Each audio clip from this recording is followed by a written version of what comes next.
ओम देवी कात्यायनी नमः। नमस्कार, मैं हूं डॉक्टर वाई राखी और देश के सबसे बड़े एस्ट्रो शो 9 देवियों में आप सभी का बहुत बहुत स्वागत है।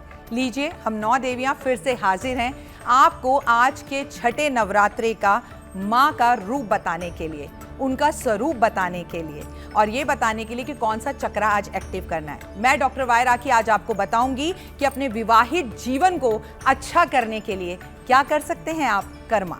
नमस्कार, मैं हूं आपके साथ डॉक्टर करिश्मा कौशिक और आपको आज मैं बताऊंगी विवाह से संबंधित सभी बाधाओं का उपाय। विवाह नहीं हो रहा है, विवाह बार बार टूट जाता है या फिर किसी की नजर लग जाती है, इन सभी उपायों के बारे में आज हम बात करेंगे। हजारों मुश्किलें राहों में और कोशिशें बेहिसाब, इसी का नाम है जिंदगी, चलते रहिए जनाब।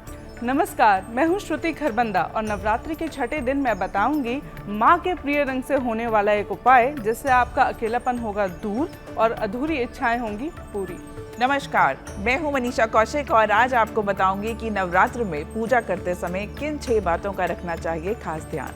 गुरुवर सब ज्ञानी सदा देते अनुपम ज्ञान, कुंदन सम करत शिष्य को करत परम महान।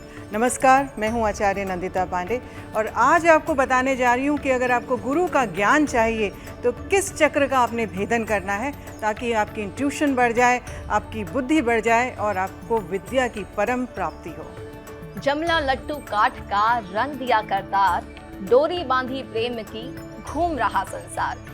नमस्कार, मैं हूं ज्योति थपलियाल और आज मैं आपको प्रेम की देवी मानी जाने वाली मां कात्यायनी के स्वरूप के पीछे छिपे प्रतीकात्मक रहस्य के बारे में बताऊंगी। झूठे मोह से बचाने वाली, अपना नाम जपाने वाली, हर संकट को दूर करेगी, खुशियों के भंडारे भरेगी। नमस्कार, मैं हूं डॉक्टर आचार्य जीतू सिंह। मैं आपको बताऊंगी कि कैसे मां कात्यायनी के स्वरूप में आपने अपने सारे कष्टों को छुपा लेना है। कौन सा रात्रि का ऐसा दिव्य प्रयोग करना है नारियल का जिससे हर मुश्किल को आपने आसान करना है। नमस्कार, मैं हूँ मीरा महाजन। आज मैं आपको बताऊंगी कि आज के दिन कौन सी राशि वाले लोगों के लिए व्रत करना, पूजन, दान पुण्य इत्यादि करना महत्वपूर्ण होता है, शुभ फल देता है। साथ ही बताऊंगी देवी का छठा स्वरूप देवी कात्यायनी किस ग्रह को बल देती है व दिशा देती है, जिसे जानकर अपने जीवन को बल व दिशा दे सके। नमस्कार, मैं हूँ डॉक्टर ऋचा शुक्ला और आज नवरात्रि के छठे दिन जो कि शक्ति का बहुत बड़ा पड़ाव है, आज समझेंगे कि क्या माँ कात्यायनी ही महिषासुर मर्दिनी भी है और किस तरह से आप उनकी कृपा से शक्ति प्राप्त कर सकते हैं। सर्व स्वरूपे सर्वेशे सर्वशक्ति समन्विते भय भयस्त्राहिनो देवी दुर्गे देवी नमस्ते। माँ कात्यायनी जिनका स्वरूप है बेहद ही मनोहर, उनका जो रंग है वो सोने के समान है। इसके साथ ही माँ जो विराजमान है वो सिंह पर विराजमान है। माँ की 4 भुजाएं हैं। बाईं तरफ उनके हाथों में कमल का पुष्प है जो दर्शाता है शुद्धता, बुद्धि की और साथ ही हृदय की। इसके साथ ही उनके हाथों में है तलवार जो कि उनकी वीरता का प्रदर्शन करती है। माँ का दायां हाथ जो है वो है अभय मुद्रा में। अभय यानी कि भय का विनाश करने वाला। अभय जो है वो माँ आपको देती हैं। भय का विनाश तब होता है जब आपको प्रोटेक्शन मिलती है। आपका भय जब खत्म हो जाता है तो आप जीवन में आगे बढ़ पाते हैं। इसके साथ ही माँ का जो दूसरा हाथ है वो नीचे की तरफ वरद मुद्रा में है। वरद मुद्रा जो है वो हमेशा माँ की उदारता का प्रदर्शन करती है। इसके साथ ही माँ जो है वो 4 तरह के पुरुषार्थों की प्राप्ति कराती है। वो है धर्म, अर्थ, काम और मोक्ष। इसके साथ ही माँ 4 चीजों का हरण भी कर लेती हैं। वो है रोग, शोक, संताप और भय। तो इस बार आप माँ की इस स्वरूप की प्रार्थना कीजिए और आपके लिए ये आराधना जो है वो मंगलमय हो। आज की जा रही है माँ दुर्गा के छठे स्वरूप माँ कात्यायनी की पूजा। माँ कात्यायनी आपके जीवन से रोग दूर करती है, आपका भय दूर करती है, आपके जीवन का संताप दूर करती है। माँ की पूजा में सुबह आपको माँ को जो भोग लगाना चाहिए वो लगाना चाहिए आपको शहद का भोग। इससे आपके जीवन के कष्ट भी दूर होते हैं और आपके जीवन की राह भी आसान होती है। लेकिन रात्रि की पूजा जरूर करनी चाहिए, क्योंकि नवरात्रि में रात्रि की पूजा का खास महत्व होता है। रात की पूजा में हम हमेशा आपको एक छोटा सा उपाय जरूर देते हैं, जिससे आप बड़ी बड़ी मुसीबतों का सामना डट करके कर सकते हैं। रात्रि में आज आपने नारियल का प्रयोग करना है। आसन वही जो आसन आप पहले से लेकर के आते आए हैं, अभी भी आपने उसी आसन का ही प्रयोग करना है। आसन पर बैठ जाइए, सामने नारियल रख लीजिए, नारियल को चुनरी में लपेट करके ही सामने रखें। आपने रुद्राक्ष की माला से ओम ऐं क्लीं नमः, ओम ऐं क्लीं नमः, इस मंत्र का पूरा जाप करने के बाद पूरी एक माला, उसके बाद आपने ओम ऐं क्लीं शिव तत्वम शोधयामि नमः स्वाहा, इसके साथ आपने कंप्लीट करना है अपनी विधि को। और इस नारियल को अपने घर में रख लेना है। नवमी के दिन आपने इस नारियल को जल प्रवाह कर देना है। और जैसे जैसे नारियल बहता हुआ दूर जाएगा, आप उसे देखते रहें, कुछ समय उसे निहारते रहें और अपनी एनर्जीज को ऐसा फील करें कि अपनी जिंदगी के सारे कष्ट आपके बहते चले जा रहे हैं।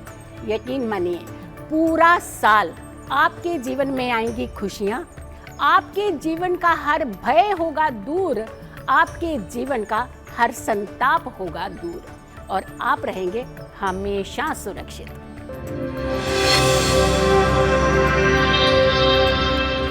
नवरात्रि के छठे दिन माँ भगवती के कात्यायनी स्वरूप की उपासना की जाती है। ऐसी मान्यता है देवी कात्यायनी गुरु ग्रह की स्वामिनी है, यानी गुरु ग्रह को बल व दिशा देती है। गुरु ग्रह जो मीन राशि और धनु राशि यानी सैगिटेरियस और पाइसेस के रूलिंग प्लैनेट है। तो अगर आपकी मीन या धनु है राशि, सैगिटेरियस या पाइसेस है आपकी राशि, तो आज के दिन का व्रत करना, पूजन, दान पुण्य इत्यादि करना आपके लिए अधिक फलदायी साबित होगा, आपके लिए महत्वपूर्ण है। साथ ही गुरु ग्रह कारक होते हैं ज्ञान के, धैर्य के, विजडम के, नॉलेज के। इसके अलावा हमारे जीवन में हमारी तरक्की के, हमारी उन्नति के, वैवाहिक संबंधों के, विवाह के और हमारे शरीर में हमारी पाचन शक्ति के, लिवर के, पेट के। तो अगर आपको इनसे संबंधित कोई भी समस्या है, जीवन में आप ज्ञान को, विजडम को, नॉलेज को, धैर्य को, पेशेंस को अपने अंदर बढ़ाना चाहते हैं, या फिर जीवन में तरक्की व उन्नति की कामना करते हैं, विवाह को लेकर कोई दिक्कत चल रही है या वैवाहिक संबंधों में कोई परेशानी है, पेट, पाचन शक्ति, लिवर या फिर स्टमक संबंधित कोई दिक्कत है, तो आज के दिन का व्रत करना, आज के दिन देवी कात्यायनी की पूजा करना, दान पुण्य करना आपके लिए फलदायक रहेगा। कष्ट आपके दूर होंगे, समाधान निकलेगा। नवरात्रि का छठा दिन माँ कात्यायनी का दिन 1 अक्टूबर शनिवार का दिन है और आज का शुभ रंग रहेगा सलेटी यानी कि ग्रे कलर। अगर जीवन में ऐसा होता है कि आपकी इच्छाएं अधूरी रह जाती हैं, खास तौर पे कार्यस्थल पे अगर आप सोच रहे थे कि जिस प्रमोशन की आप उम्मीद कर रहे थे वो बीच में रह जाती है, या कामयाबी मिलती है लेकिन उतनी नहीं मिलती जितनी आप चाहते हैं, तो आज का दिन इस तरह के उपायों के लिए बहुत शुभ रहता है। दूसरा एक और उपाय उन लोगों के लिए भी है जिन लोगों की शादी नहीं हो रही है। बहुत सारी अड़चनें आती हैं, खास तौर पे अगर आपकी नज़र में कोई है तो इच्छित वर या वधू दोनों के लिए ही आज का दिन वो उपाय करने के लिए बहुत ही अनुकूल है। अब आपको करना क्या है, ग्रे रंग का यानी सलेटी रंग का आप यूज़ कैसे करेंगे। आपको माँ की पूजा करते समय माँ को लौकी का हलवा, चांदी का वर्क चढ़ा के उनको अर्पित करना है, उनको भोग लगाना है। उसके अलावा आप पान के पत्तों पे सिल्वर कोटेड यानी कि चांदी के वर्क वाली सुपारी आती है, वो माँ के चरणों में ज़रूर रखें। आज के दिन को और सफल बनाने के लिए आप अपने साथ एक ग्रे कलर का रुमाल रख सकते हैं या फिर चेक पैटर्न वाला भी एक रुमाल रख सकते हैं, वो भी उतना ही कारगर साबित होगा। क्या कहती है कात्यायनी माँ कर्मों के बारे में? देखिए, हमारी जिंदगी में ना सबसे बड़ा परिवार होता है। मैंने आपको कई बार कहा, सोमवार, मंगलवार, बुधवार और परिवार। हम पति पत्नी के बीच में मन मुटाव आ जाए, या पति पत्नी और वो का अगर आपके घर में किस्सा चल रहा हो, या आपके घर में सासू माँ के साथ रिश्ते खराब हो, तो आप माँ को शहद अर्पण कर दीजिए, दूध से बनी हुई मिठाइयाँ अर्पण कर दीजिए, या लाल चुन्नी या चूड़ियाँ अर्पण कर दीजिए। लेकिन मसला हल नहीं होगा। वो हल तब होगा जब आप दोनों के बीच में अंडरस्टैंडिंग बनेगी। तो आज आप दोनों इकट्ठे होकर मंदिर जरूर जाएं और एक दूसरे को माँ कात्यायनी को पान का भोग लगाकर पान खिलाएं, ताकि आपके रिश्तों में मधुरता आए। लेकिन उससे भी महत्वपूर्ण एक शख्स है इस दो डोरी के रिश्ते के बीच में, वो है हमारी सासू माँ। जी हाँ, तो कात्यायनी माँ आज आपके लिए कर्म करने को कहती है कि अपनी सासू माँ के साथ रिश्तों को मधुर करें, पैर पकड़कर उनसे माफी मांगे, चाहे आपकी गलती हो या ना हो। अब बात करते हैं नंद और भाभी की। आप कुछ ऐसी लड़कियां हैं घर में जिनका विवाह नहीं हो रहा, तो आपके मन में डाउट आता है, शादी तो नहीं किसी ने बांध दी, लेकिन आपका रिश्ता तो भाभी माँ के साथ ही अच्छा नहीं है। भाभी माँ एक सुहागन है। जिनके घर में भी भाभियां हैं, आज वो भाभी को पीली चूड़ियां दें, भाभी से आशीर्वाद लें और मन मुटाव को खत्म करने की कोशिश करें।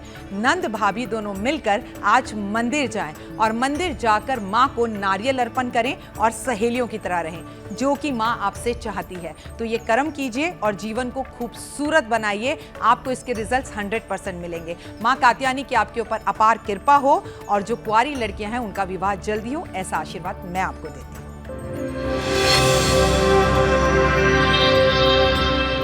अगर आप अपने ज्ञान चक्षुओं को एकदम से खुलना चाहते हैं, अपने अंदर विद्या प्राप्त करना चाहते हैं, या बुद्धि को तेजोमय कराना चाहते हैं, तो आज का दिन विशेषकर आपके लिए बहुत शुभ है। क्योंकि अनाहत चक्र के बाद विशुद्धि चक्र, जहां ग्रंथि आपकी खुली, और उसके पश्चात अब आप आ गए हैं आज्ञा चक्र पे।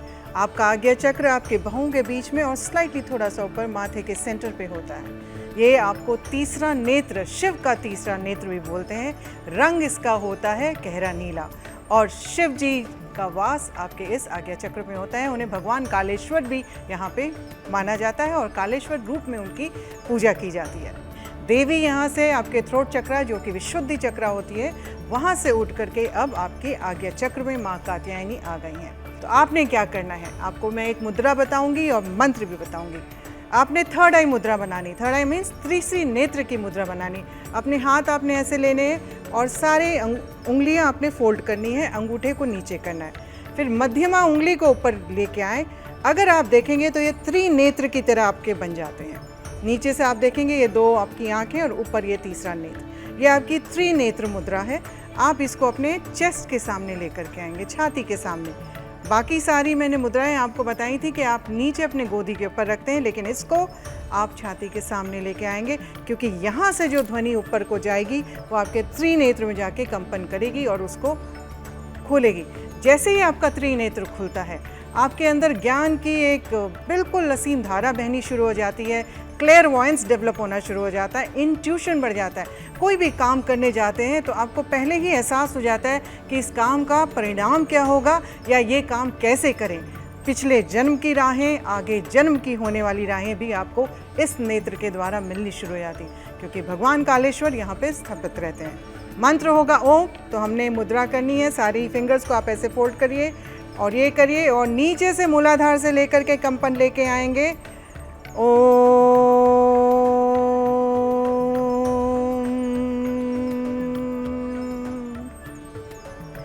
जब आप ओम का उच्चारण करेंगे तो ओ, ऊ और म यहाँ पे आकर के टिकेगा और कंपन करेगा। जब म यहाँ पे कंपन करेगा तो आपकी थर्ड आई, यानी कि उसके ठीक पीछे पीनियल ग्लैंड होता है, उसकी एक्टिवेशन शुरू हो जाती है। पीनियल ग्लैंड में मास्टर सेल होता है जो आपके पूरे शरीर का, माइंड, बॉडी और सोल को कंट्रोल करता है। आप ऐसा करें और आप देखें आपकी इंट्यूशन कितनी बढ़ेगी, निर्णय शक्ति आपकी इतनी बढ़ जाएगी, कॉन्फिडेंस बढ़ जाएगा और IQ लेवल भी आपका बहुत अच्छा बन जाएगा। बच्चों के लिए विशेषकर ये क्रिया करना बहुत ही शुभ रहता है।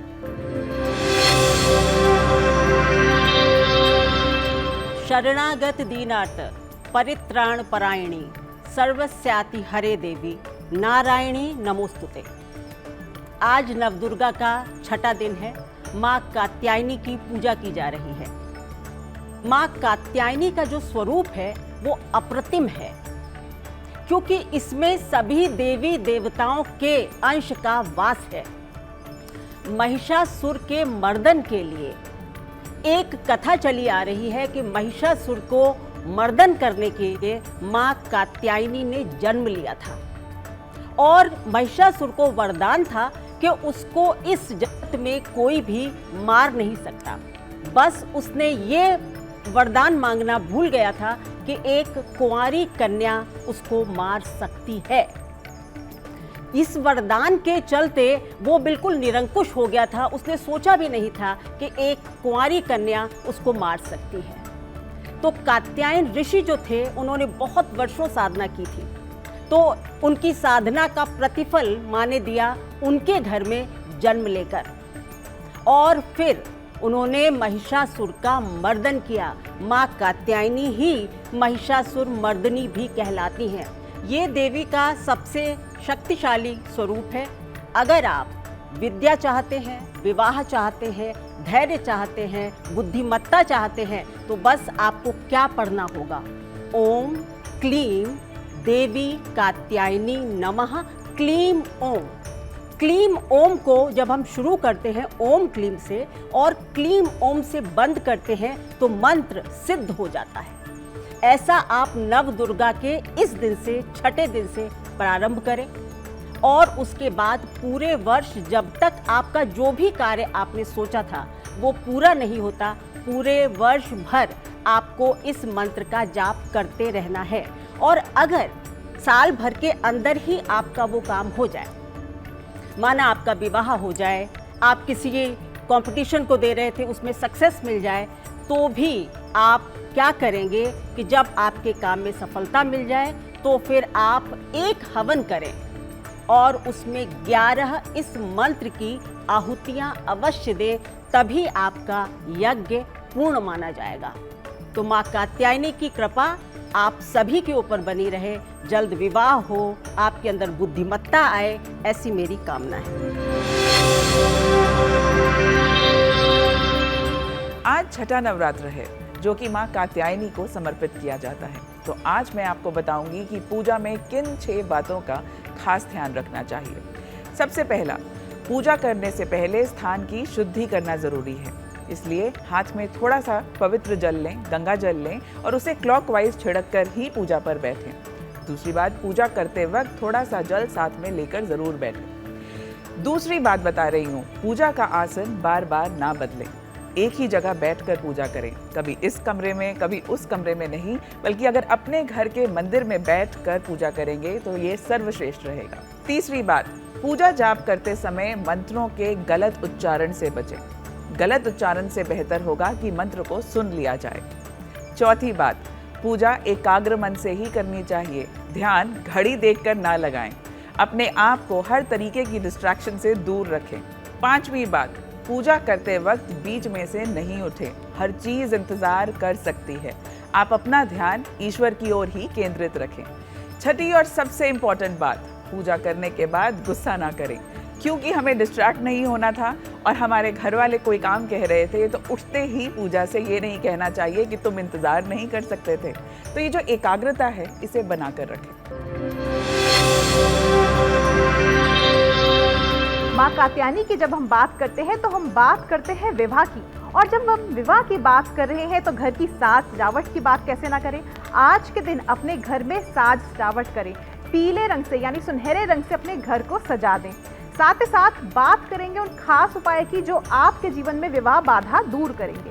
अगर विवाह नहीं हो रहा है तो ये जो मैं उपाय बताने जा रही हूँ ये कन्या या फिर कोई भी व्यक्ति जो है वो कर सकता है, लड़का भी कर सकता है, लड़की भी कर सकती है। करना क्या है, आज के दिन माँ कात्यायनी की पूजा आराधना करें, उनको सोने की अंगूठी या फिर तांबे की अंगूठी अर्पित करें और मंत्र का जप करें, ओम कात्यायनी देव्य नमः। इस मंत्र का 108 बार जप करके उस अंगूठी को अपनी तर्जनी उंगली यानी फर्स्ट फिंगर में धारण कर लें। ऐसा करने से आपका शीघ्र ही विवाह हो जाएगा। वहीं पे बात करेंगे दूसरे उपाय की। अब ये परेशानी बहुत लोगों में होती है कि हम विवाह करने जाते हैं मगर कहीं ना कहीं बात नहीं बनती है या कॉन्फिडेंस लो हो जाता है। तो इसके लिए क्या करना है, जब भी आप विवाह के लिए जाएं तो उसके लिए एक छोटा सा उपाय करें। आज के दिन माता कात्यायनी को हल्दी अर्पित करें और इस हल्दी का तिलक जब भी आप विवाह के लिए रिश्ता देखने जाएं तो उसका तिलक अपने माथे पर और अपने कंठ पर लगा के जाएं। आपका विवाह शीघ्र ही पक्का हो जाएगा। बात करेंगे तीसरे उपाय की। करना क्या है, आज के दिन मां कात्यायनी को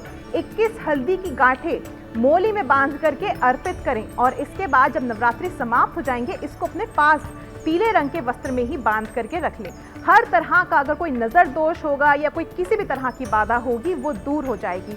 इसके साथ ही साथ आज के दिन अपने घर के मुख्य द्वार पे दोनों ही तरफ स्वास्तिक का चिन्ह बनाएं हल्दी से और आज के दिन अपने घर में पीला रंग जरूर लेकर के आए। एक चीज यहाँ पे मैं बोलना चाहूंगी, अगर किसी व्यक्ति को आपके घर में किसी भी घर परिवार के सदस्य को जॉइंडिस है यानी पीलिया है तो आज के दिन पीला रंग अवॉइड करें। माता के मंदिर में जाकर के शहद और हल्दी की गांठें अर्पित करें। तो आज हमने जाना छठे नवरात्रि यानी मां कात्यायनी के स्वरूप के बारे में। कल हम जानेंगे 7वें नवरात्रि यानी माता कालरात्रि की पूजा आराधना कैसे करें, कौन सा रंग उन्हें प्रिय है, कौन सा खास भोग उन्हें लगाएं और क्या कुछ होंगे महा उपाय।